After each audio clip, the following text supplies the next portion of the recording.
Start na naman ang pasukan. First day of class yan. Hinatid ko si Leslie sa kanyang school. Yan, St. Teres nga pala siya nag-aaral. Yan, dahil hindi pa uwian, antay-antay muna sa labas.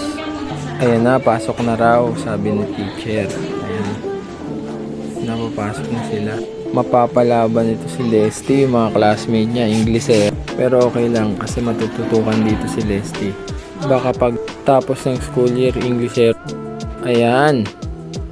Grabe, traffic. Natapos ng paghatid ko kay Leslie. Ayan, traffic. Oh. Pinuntahan ko naman yung isa kong anak na si Chloe. Susunduin ko naman siya. Grabe traffic. Pausad-usad lang ng konti yung mga sasakyan. First day of class kasi. Kaya sobrang traffic. Nakakapagod to. So ayan, hindi ko na na-videoan yung kay Chloe. Dito na lang kami. Dumiretso na kami sa pamimili ngayon ng mga items. Ayan o. Okay, samahan nyo kung tingnan natin ang mga pinapamili natin. Ayan. Ayan o, ang dami o.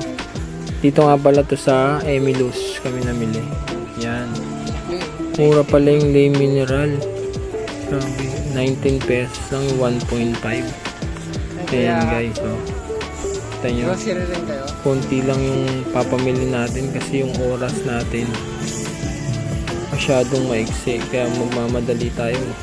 Gutom na yung asawa ko eh. Kaya bilisan na natin guys. Si Chloe nagbabantay ng pinamili natin kasi nakapila na tayo. Ayan o. Basket lang yung pinamili natin.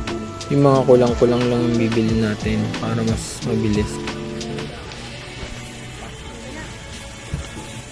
At yung iba pang mga butas-butas na items. At saka yung iba na napansin ko na wala na sa tindahan, kinuha ko na rin. Katulad ng mga pulbo, naubos na yung mga pulbo natin. Mga malalaki at maliliit kasi pasukan na. Kaya kinuha ko na yung iba. Yung mga biskwit naman, mabilis yan eh. Lalo na sa mga nagbabaon sa school. Yan nga pala, may Dipsy akong kinuha kasi batang 90s ako. Ngayon ko lang ulit nakita ito. Yan, bago kami umuwi, bumili muna kami ng ulam para dire-diretso na. Gutom na rin ako eh, alas 3 na oh. Hindi pa kami kumakain kaya bumili muna kami kay nanay. Yan yung kusuki naming ulam dyan sa Adas. Masarap yung ulam dyan. Yan, pagkatapos dumaan ulit kami sa may tindahan or sinusuplen kami sa bakery. Ayan, umorder tayo ng mga tinapay kasi wala na tayong tinapay sa estante. Ayan, yun lang, good luck.